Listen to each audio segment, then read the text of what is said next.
सुनेत्रा पवारांच्या नेतृत्वात दोन्ही राष्ट्रवादीचं विलीनीकरण झालं तर ती अभिमानाची बाब असेल. राष्ट्रवादीचे आमदार सुनील शेळकेंनी हे वक्तव्य केलेलं आहे. दोन्ही राष्ट्रवादीच्या विलीनीकरणाची अजून वेळ निघून गेलेली नाहीये असंही विधान सुनील शेळके यांनी केलं आहे.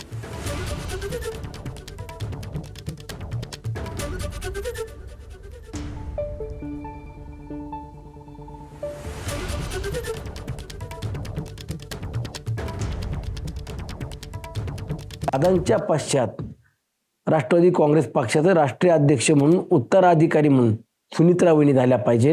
राज्याचे उपमुख्यमंत्री आदरणीय अजितदादा होते, तर तीच जबाबदारी किंवा तो मान सुनेत्रा वहिनींनाच मिळावा ही आमची भूमिका स्पष्ट होती. आणि त्यामध्ये सुनेत्रा वहिनी आज पक्षाच्या राष्ट्रीय अध्यक्ष झाल्यात, राज्याच्या उपमुख्यमंत्री देखील झालेल्या आहेत. आणि सुनेत्रा वहिनींच्या नेतृत्वात जर राष्ट्रवादी काँग्रेस पक्ष मोठा होत असेल, सुनेत्रा वहिनींचं नेतृत्व मान्य असेल, तर दोन्ही पक्ष विलीनीकरण करून एकत्रितपणाने पुढे जात असेल तर आम्हाला देखील त्याचा अभिमान असेल. राष्ट्रवादीचे आमदार सुनील शेळकेंनी हे मोठं विधान केलेलं आहे. दोन्ही राष्ट्रवादीचं विलीनीकरण झालं तर ती अभिमानाची बाब असेल असं त्यांनी म्हटलेलं आहे. अजित पवारांच्या निधनाला आता 2 महिन्यांचा काळ लोटलेला आहे आणि या अनुषंगानं अजित पवारांची आठवण काढताना सुनील शेळकेंनी हे विधान केलेलं आहे. अजित पवारांचं निधन झालं त्यानंतर विलीनीकरणासंदर्भात जोरदार चर्चा झालेली होती. शरद पवारांच्या राष्ट्रवादीकडून वेगवेगळ्या चर्चा झालेल्या होत्या, वेगवेगळे दावे केले जात होते आणि त्यानंतर आता गेल्या काही दिवसांपासून विलीनीकरणाची चर्चा थांबलेली होती. मात्र असं असताना आता पुन्हा एकदा विलीनीकरणाची चर्चा सुरू होईल का असा अंदाज वर्तवला जातोय, कारण शेळकेंचं हे विधान सुनील शेळकेंनी हे विधान केलेलं आहे आणि अजूनही विलीनीकरणाची वेळ गेलेली नाहीये असं विधान त्यांनी केलेलं आहे.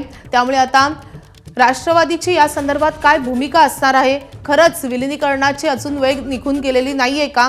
काही अंतर्गत घडामोडी घडतायत का? असे अनेक सवाल या निमित्तानं उपस्थित होत आहेत.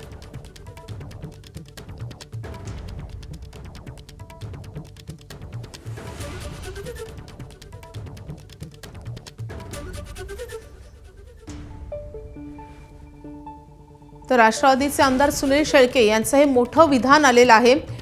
त्यामुळे राष्ट्रवादीत पुन्हा एकदा विलीनीकरणाचे वारे वाहू लागलेत का अशी शक्यता निर्माण झालेली आहे. अजित पवारांच्या निधनाला 2 महिन्यांचा काळ लोटलेला आहे.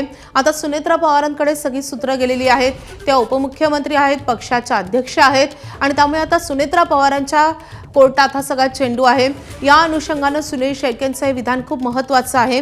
जर सुनेत्रा पवारांनी असा निर्णय घेतला तर ती खूप अभिमानास्पद बाब असेल असं देखील त्यांनी म्हटलेलं आहे. आणि त्यासोबतच अजूनही विलीनीकरणाची वेळ गेलेली नाही असंही विधान सुनील शेळकेंनी केलेलं आहे.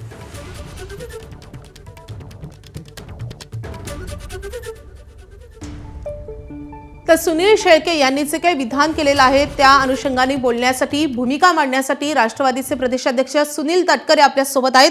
तटकरेजी, तुमच्याकडे मला यायचंच आहे, मात्र आपण सुनील शेळके यांचं हे विधान पुन्हा एकदा ऐकूयात आणि त्यानंतर तुमच्याकडे मी येते. आपण पाहूया. सुनील पश्चात राष्ट्रवादी काँग्रेस पक्षाचे राष्ट्रीय अध्यक्ष म्हणून उत्तराधिकारी म्हणून सुनेत्रा वहिनी झाल्या पाहिजे. राज्याचे उपमुख्यमंत्री आदरणीय अजितदादा होते, तर तीच जबाबदारी किंवा तो मान सुनेत्रा वहिनींनाच मिळावा ही आमची भूमिका स्पष्ट होती. आणि त्यामध्ये सुनेत्रा वहिनी आज पक्षाच्या राष्ट्रीय अध्यक्ष झाल्यात, राज्याचे उपमुख्यमंत्री देखील झालेल्या आहेत. आणि सुनेत्रा वहिनींच्या नेतृत्वात जर राष्ट्रवादी काँग्रेस पक्ष मोठा होत असेल, सुनेत्रा वहिनींचं नेतृत्व मान्य असेल, तर दोन्ही पक्ष विलीनीकरण करून एकत्रितपणाने पुढे जात असेल तर आम्हाला देखील त्याचा अभिमान असेल. विधान ऐकलंच असेल. आता असे पुन्हा एकदा दावे होत आहेत, विलीनीकरणासंदर्भात चर्चा होतीये. खरंच विलीनीकरणाची वेळ अजूनही गेली नाही असं तुम्हाला वाटतं का? एक भाग असा आहे की आमदार सुनील शेळके एक प्रभावी पुणे जिल्ह्यातील एक नेते आहेत, तरुण आमदार आहेत. दादांचे विश्वासू सहकार्य म्हणून त्यांनी नेहमीच काम उत्तम पद्धतीने केले. मोठ्या फरकाने ते मावळ मतदारसंघातून निवडून आलेले आहेत. त्यामुळे त्यांनी जी काय भावना व्यक्त केली ती व्यक्तिगत होती की त्यांच्याकडे काही या संदर्भातली माहिती होती, मला कल्पना नाही. आज आता आपल्याच माध्यमातून सुनील अण्णांनी जे काही याबाबतचे मत व्यक्त केले ते त्यांनी या ठिकाणी सांगितलेलं आहे. एक नक्की आहे की वहिनींच्या नेतृत्वाखाली पक्षाचं काम पुढच्या कालावधीमध्ये सुरू व्हावं. दादांच्या दुर्दैवी निधनाच्या नंतर हा निर्णय त्यांच्या सर्वांच्या सहमतीनेच राष्ट्रवादी काँग्रेस पक्षाने त्या कालावधीमध्ये घेतला. आणि ज्या प्रचंड ज्या पद्धतीने बहिणी ह्या सगळ्या उपमुख्यमंत्री असतील, राष्ट्रीय अध्यक्ष म्हणून कारभार करतायत, अतिशय संयमाने, सोशिकतेने, मनावरती प्रचंड प्रमाणावरती आघात झालेला असताना सुद्धा ही बाब आमच्या सर्वांच्यासाठीच निश्चितपणाने अभिमानास्पद आहे. आता त्याने जे म्हटलेलं की विलिनीकरणाचा, तर त्या विलिनीकरणाच्या बाबतीमध्ये तशी काय कुठे चर्चा आहे काय मला माहित नाही. पण तशी समजा जर काय असेल तर त्या संदर्भातला अंतिम निर्णय बहिणीच त्या ठिकाणी घेतील. मात्र तटकरेजी अजित पवारांच्या निधनानंतर विलिनीकरणाच्या चर्चा जोरदार सुरू होत्या. मात्र गेल्या काही दिवसांपासून या चर्चांना ब्रेक लागलेला होता. आता पुन्हा जर ही चर्चा सुरू होत असेल तर नेमका विरोध कुणाचा आहे? तुमचा पक्षातच विरोध आहे की भाजपकडून काही दबाव आहे आणि त्यामुळे या चर्चांना ब्रेक लागतोय? नाही, भारतीय जनता पक्षाकडून कधी दबाव राहिलेलाच नाही. कारण ज्या वेळेला आम्ही आदरणीय अजितदादांच्या नेतृत्वाखाली एनडीए मध्ये सहभागी होण्याचा निर्णय घेतला, देशाचे पंतप्रधान नरेंद्र मोदी साहेब, आदरणीय अमित भाई, देवेंद्रजी या सर्वांनी आम्हाला त्या संबंध प्रक्रियेमध्ये मार्गदर्शन केलं. आमचा एनडीए मधला सहभाग हा देशाच्या, राज्याच्या प्रगतीसाठी राहिला आणि त्यानंतरच्या ज्या घडामोडी झाल्या त्या सर्वांनी त्या ठिकाणी पाहिलेल्या आहेत. तो निर्णय दादांनी घेत असतानाच दादांच्या निर्णयाच्या सोबत आम्ही सर्वजण त्या ठिकाणी राहिलो.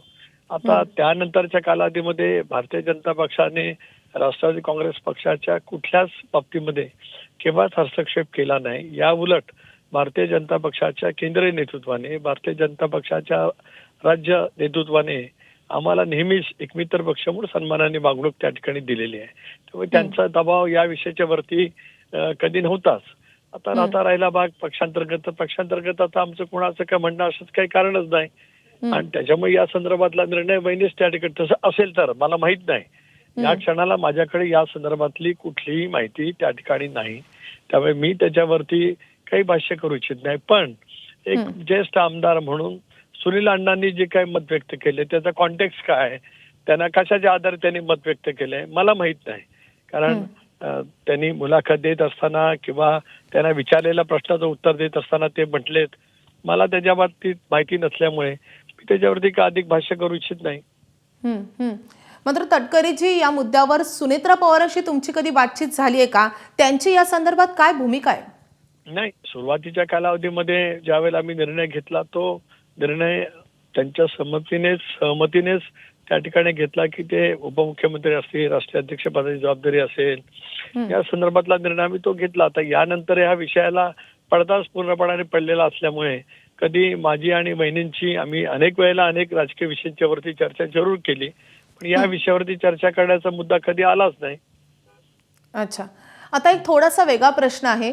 जय पवारांना प्रफुल्ल पटेल आणि सुनील तटकरे हे पत्रकार परिषद घेऊ देत नाहीत असा थेट आरोप रोहित पवारांनी केलेला आहे. हे खरंच आहे का? तुमचं काय म्हणणं आहे यावर? हा अत्यंत कल्पकल्पित, निराधार हा आरोप आहे. एक खरं आहे की गेल्या 28 तारखेला 1 महिना दादांना पूर्ण झालं. त्यावेळेला मी पार्थ आणि जयसह बारामतीमध्ये गेलो. अपघाताच्या ठिकाणी आम्ही भेट दिली. नंतर आमच्या मातोश्री आईंची भेट घेण्यासाठी मी काठेवाडीमध्ये गेलो. आईंच्या समेत 15-20 मिनिटं मी बसलो. कारण ज्या धीरोदात्त पद्धतीने आई या सगळ्या प्रसंगाला सामोरं जात आहेत आणि त्याच्यामुळे त्यांच्यासोबत बसलो. आणि त्यानंतर जरूर या विषयावरती अशी आमची चर्चा झाली की त्यांनी या बाबतीमध्ये पत्रकार परिषद घ्यावी. मी तर तत्काळ सल्ला दिला की त्यांनी या बाबतीमध्ये बोलणं अत्यंत आवश्यक आहे. आणि त्याच्यानंतरच्या कालावधीमध्ये 2-3 वेळेला आपण जे सांगतात जयनी ट्विट करून पत्रकार परिषदेच्या तारखा काही दिलेल्या होत्या, त्या तारखा त्यांनी दिलेल्या होत्या. पण त्यांनी त्या तारखा नंतर मग पार्थजवळ चर्चा करायची आहे म्हणून त्या थांबल्या. त्यांची पत्रकार परिषद थांबली. त्या पत्रकार परिषद त्यांनी घेतली पाहिजे याच्यातला सल्ला किंवा मार्गदर्शन मी त्या ठिकाणी त्यांना जरूर त्या ठिकाणी दिलेलं आहे. पण ते आता केव्हा काय हा निर्णय जे आणि पार्थनी त्या ठिकाणी करायचा आहे त्याशी माझं कधी असा आक्षेप नव्हता. उलट कुणीतरी या संदर्भातलं स्पष्टीकरण केलं गेलं पाहिजे हीच भावना आमची सर्वांची त्या ठिकाणी होती. त्याच्यामुळे अजून एक प्रश्न आमच्यावरती हां केवळ पूर्वग्रह दूषित पद्धतीने आरोप हे करणं हे आता अलीकडच्या कालावधीमध्ये काही लोकांना तेवढंच त्या ठिकाणी संधी मिळते आहे ते करतायत. पण याच्यामध्ये तथ्य काही नाही. पत्रकार परिषदेचा निर्णय हा पार्थ आणि जयने त्या ठिकाणी घेतला पाहिजे. अच्छा, म्हणजे तो आम्ही त्यांचा सहमती वैयक्तिक दर्शवलेली निर्णय आहे आहे. असं तुमचं म्हणणं आहे? तो त्यांचा वैयक्तिक निर्णय आहे पत्रकार परिषद घेण्याचा किंवा न व्यक्तिगत घेण्याचा. निर्णय हा शेवटी पार्थ आणि जय हे दादांचे चिरंजीव आहेत. पण पक्ष त्यांच्या पाठीमागे ठामपणाने उभा आहे. अशा वेळेला त्यांची भूमिका ही दोन्ही अर्थाने असते. एकतर दादांचे चिरंजीव म्हणून पण असते. त्यांच्यावरती आलेल्या प्रसंगामध्ये दादांचे सहकारी म्हणून आम्ही त्यांच्या पाठीमागे उभं राहणं हे आमचंही कर्तव्य आहे. त्या कर्तव्याच्या भूमिकेतूनच आम्ही त्या ठिकाणी नेहमीच गेल्या 2 महिन्यामध्ये सतत पाठीशी उभे आहोतच. पण अशा वेळेला हा जो निर्णय पत्रकार परिषदेचा वगैरे असेल तो त्यांनी त्या ठिकाणी करायचा आणि ते योग्य वेळेला नक्की करतील. कदाचित काही अधिक माहिती त्यांना घ्यायची असेल त्या संदर्भात असू शकेल. पण माझ्याकडनं कधीच किंवा प्रफुल्लबाईंच्याकडनं कधीच त्यांना थांबवलं गेलं असा दुरान्वय विषय नाही. अच्छा, तुम्ही मगाशी बोलताना असं म्हणालात की सुनेत्रा पवारच विलिनीकरणासंदर्भात निर्णय घेतील. मात्र तुमचं वैयक्तिक मत नेमकं काय विलिनीकरणासंदर्भात? नाही, जर तर वरती बोलण्यात काय अधिक आज अर्थ काही नाही ना. तशा पद्धतीची कुठे काही सुरुवाती नाही, कुठे चर्चाही नाही. त्यामुळे जर तर वरती त्या बाबतीमध्ये काय असं पण त्याच्यावरती चर्चा आज होतीये ना, मी तटकरेची वारंवार दीर्घकाळ चर्चा होतीये. त्यामुळेच तुमचं मत जाणून घेणं महत्वाचं, एक प्रदेशाध्यक्ष म्हणूनही आणि राष्ट्रवादीचे एक नेते म्हणूनही. एक जरूर आहे. मी दीर्घकाळ दादांचा सहकारी म्हणून वापरलो. एकत्रित राष्ट्रवादी काँग्रेस पक्षाचा सुद्धा 14 ते 18 या कालावधीमध्ये प्रदेशाध्यक्ष होतो. ज्या वेळेला 4 वेळेला संबंध महाराष्ट्र दादांच्या समेत मी पादांकरात केलेला होता पक्षाच्या संघटनेच्या बांधणीसाठी, कारण त्याला मी विरोधी पक्षामध्ये होतो. त्यामुळे आपण म्हणताय ते खरं आहे की माझा दीर्घकाळचा राजकीय प्रवास हा राष्ट्रवादी काँग्रेस पक्षामध्ये त्या ठिकाणी झाला. साहेबांचं मार्गदर्शन आम्हाला सातत्याने मिळत राहिलं. अजितदादांची साथ, विश्वास हे सातत्याने माझ्यासारख्या कार्यकर्त्याला मिळत राहिलं. अशातून आमचा हा प्रवास झालेला आहे. आता विलिनीकरण हा विषय पूर्णपणाने वेगळा आहे. एक निर्णय एनडीएमध्ये सहभागी होण्याचा आम्ही दादांच्या नेतृत्वाने घेतला. आज वहिनींच्या नेतृत्वाखाली त्या निर्णयाचं हे पुढे सुरू आहे. त्यामुळे आज या विषयावरती मी काय बोलू इच्छित नाही. एवढंच मला आपल्याला या निमित्ताने सांगायचं आहे. धन्यवाद. तटकरेजी, धन्यवाद तुमच्या सविस्तर प्रतिक्रियेसाठी. तर पत्रकार परिषदेचा निर्णय पार्थ आणि जय पवारांनी घेतला पाहिजे. रोहित पवारांचे आरोप तथ्यहीन असल्याचं सुनील तटकरे यांनी म्हटलेलं आहे आणि विलिनीकरणाबाबत सुनेत्रा पवारांशी चर्चा करण्याचा मुद्दा कधी आलाच नाही असं देखील सुनील तटकरे यांनी स्पष्ट केलं आहे. एबीपी माझा, उघडा डोळे बघा नीट.